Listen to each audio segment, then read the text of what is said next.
Hi, good afternoon. Welcome to my channel, House of Spirit. My name is Madeline Parker, and I'm going to do a read right now for the sign of Gemini. And I do a transit study for the March of 2020 using my tarot and my knowledge of what's going on with the transits. That's how Tesla works.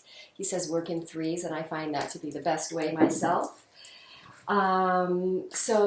Yes, also just would like to mention if you would like a personal reading, my email link is below, so do email me, or my email address is. And what else? I have a couple of workshops coming up, so do ask about those if you're interested in California, Southern California, Los Angeles area, Silver Lake, Canoga Park. I am holding workshops teaching divination and how to work with the energies currently right now, which is to shift to feminine receptively. All right, so let's go ahead and jump into this read, guys. We've got the beginning of March. The sun is going to be in Pisces up until the 22nd. At the same time, we're going to have a new moon in Aries, so the sun is going to move into Aries at the same time that there's going to be a new moon in Aries, and then at the same time that Saturn goes into Aquarius. So talk about like the energy is just sort of radically shifting and becoming going from inward to outward, okay? So let's take a quick look and see what houses that's all going to happen for you. So for Gemini, the sun is going to start off in your 10th house and then as it moves into Aries, it'll come into your 11th house. So that's going to put you more out in the world, more social after a sort of introspective period. Mercury is going to go direct on the 10th in your 10th house. But while it's in Aquarius, it'll be in your 9th. So it's kind of going back and forth, but then it's going to go into station direct into Pisces around mid-March. And then we have Venus going in early March into Taurus, into your 12th house. And that's going to make things very dreamy-like and introspective, possibly with your mate, even though all that outward energy is sort of there with the sun and Mercury in your Mercury is going to be communication around work, going back, possibly looking at old projects and work, communicating about old projects and coming up from the past, and that they're related to work, which will then, and because it's in the sign of Pisces, it might be spiritual, it might be sort of, you might be aligning more, you might be tuning into the higher energies to sort of align this communication from a sort of higher guidance, channeling a little more. And then with that Mercury in your 12th house, Venus in your 12th house, I would say that's very meditative, contemplative, with mate, or Taurus is the house of making money, which is Venus's house, which is all about pleasures and beautiful things and making money and stuff. So maybe sort of dreaming and gaining clarity on how you want to make money, or how to create more Venetian experiences in your money, or how to through your money, or how to bring more pleasant energies or Venetian qualities to your work, how to earn money and perhaps more spiritually. So you're going sort of for higher guidance on that. And then with Mars is going to be in your 8th house in Capricorn. So possibly coming up against some deep fears around your work or how you utilize your masculine energy. And then that puts Jupiter in your 8th house too. So you're aligning your masculine energy with more sort of higher, because Mars is in Capricorn, so it's going to be career, bringing more higher vocational light. Fears around spiritual vocations, or coming out with more, or fears around doing what your spirit or soul yearns to do with your career. So it's fears around releasing your restrictive experiences in relation to career. So deep fears around being your full spiritual self. And then we've got your Saturn, this is a big one. Saturn is going to go into your 9th house. So that's going to involve possibly travel, but also shifts in beliefs. So again, with this 8th house thing in your 4th, I think you're going to go through some fear, breakthroughs, death, and rebirth around spiritual perceptions, belief, and about work, and how all that fits together, because Jupiter's in the 10th house. Saturn then in your 9th house is a belief.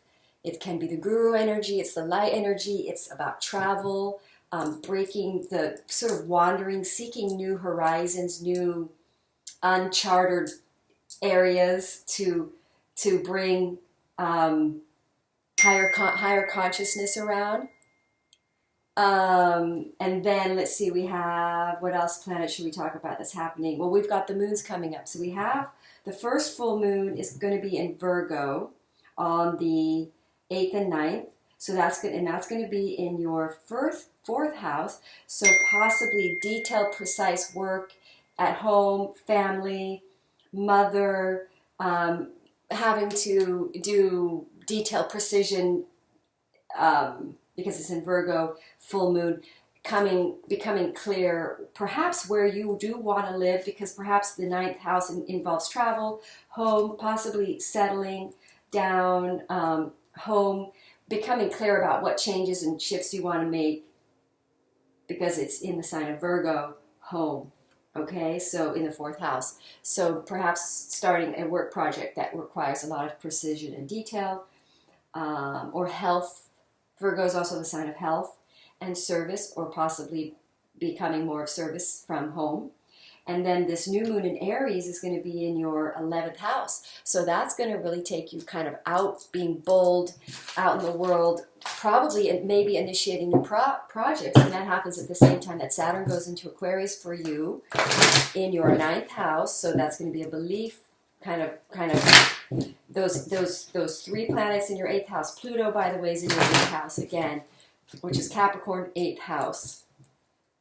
Mars, Capricorn, 8th house for you. Jupiter, Capricorn, 8th house for you. So you are clearing some karmic fears around committing possibly to certain types of mission work, or spiritual, or sort of, you're going through a death and rebirth around motive, and gaining a new belief system around from which to utilize your masculine energy. So you're kind of shifting your motives.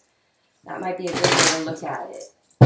All right, let's see what the cards have to say for Gemini. And I like to think my reads are for whatever planet you hold in that sign, but mostly for your ascendant. So Sun, Moon, Jupiter, whatever other planet you have in Gemini. My son has Jupiter in Gemini.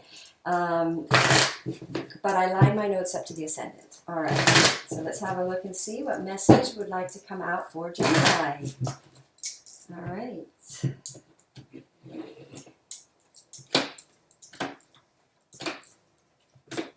So remember, we talked about that Mercury retrograde. That's exactly what this card means. It's a sword sign. I should put more light on. I'm going to put more light on, guys.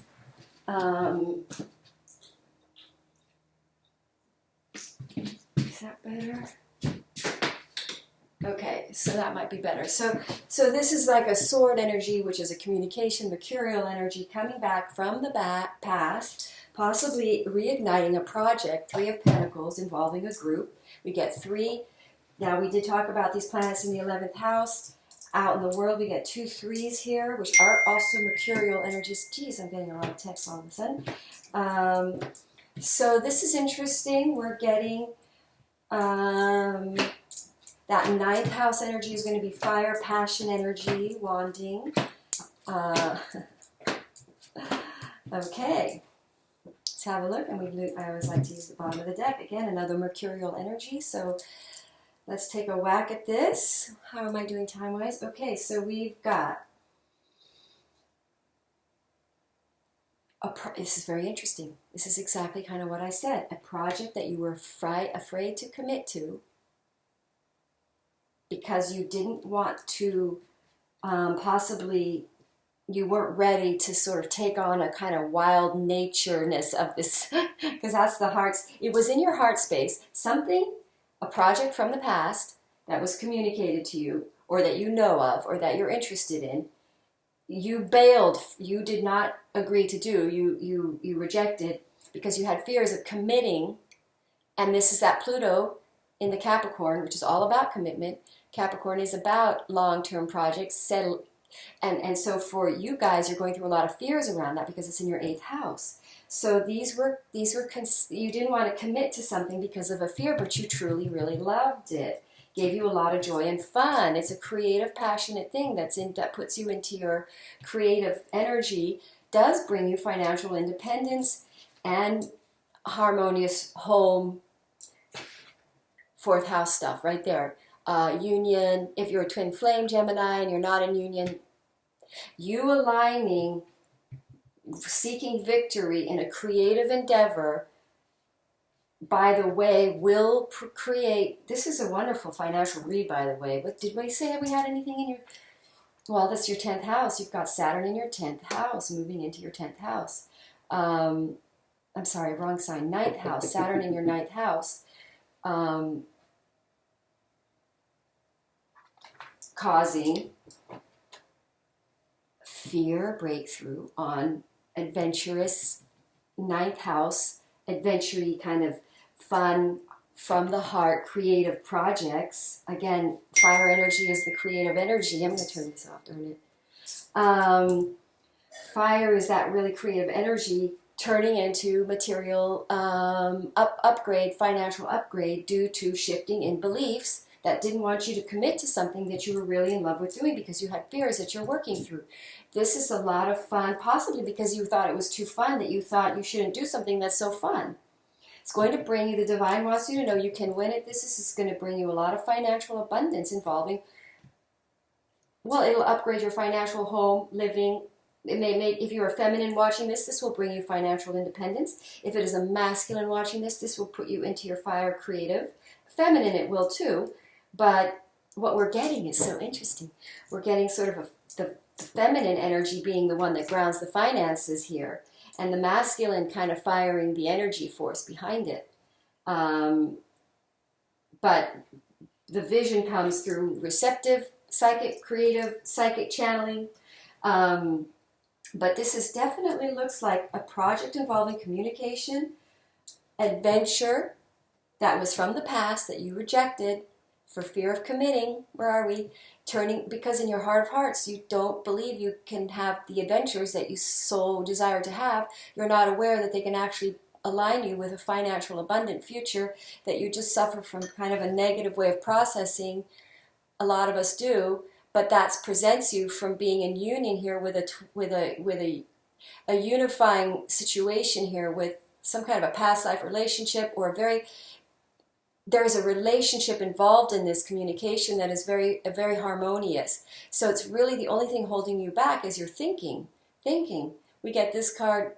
So when all these planets start to go, let's see, when I say Mercury is going to be direct mid-month, when Saturn goes into on that 322, when the Sun goes into Aries, Saturn goes into Aquarius, and there's a new moon in Aries. There's this sort of reigniting of these adventures here that you previously turned away from. But this is going to make you money. Look, we get this double couple here. It's going to involve your divine mate. That's why this is a very important project, because you love it. It's in your heart. You turned away from it, but also it will absolutely bring you a lot of independence and financial.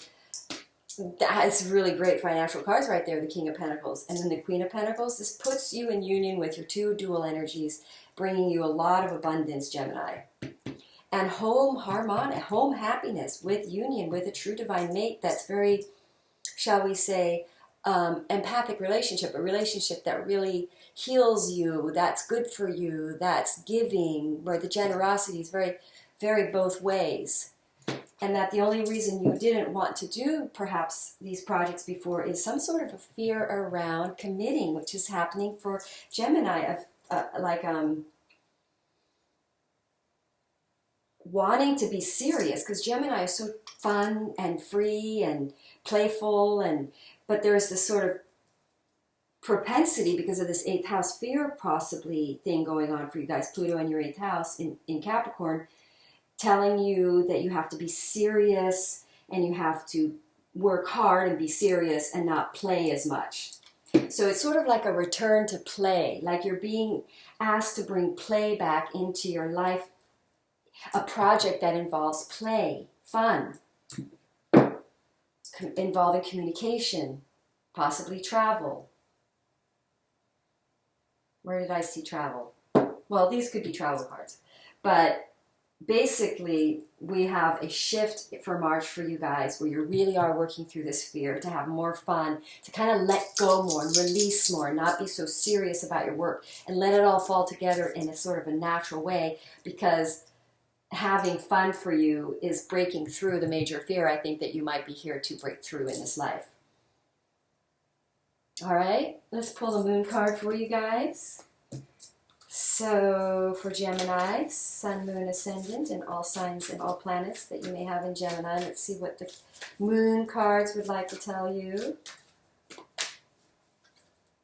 It's time to take action. New moon in Aries. Gemini, that's amazing.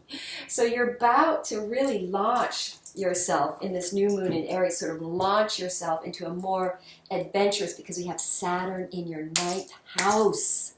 So it's going to make you more adventurous, more breaking your restricted belief systems here, breaking you through your mental restrictive and pulling you into sort of a more home, happy family, because it's going to pull your whole family in on something that you love to do, that's adventurous. It's going to pull people together. Saturn in Aquarius in your 9th house. All right, that's a great read. Thank you, Gemini. Hope you enjoyed this and hope that it added clarity for you in some way. Thank you for watching. Namaste.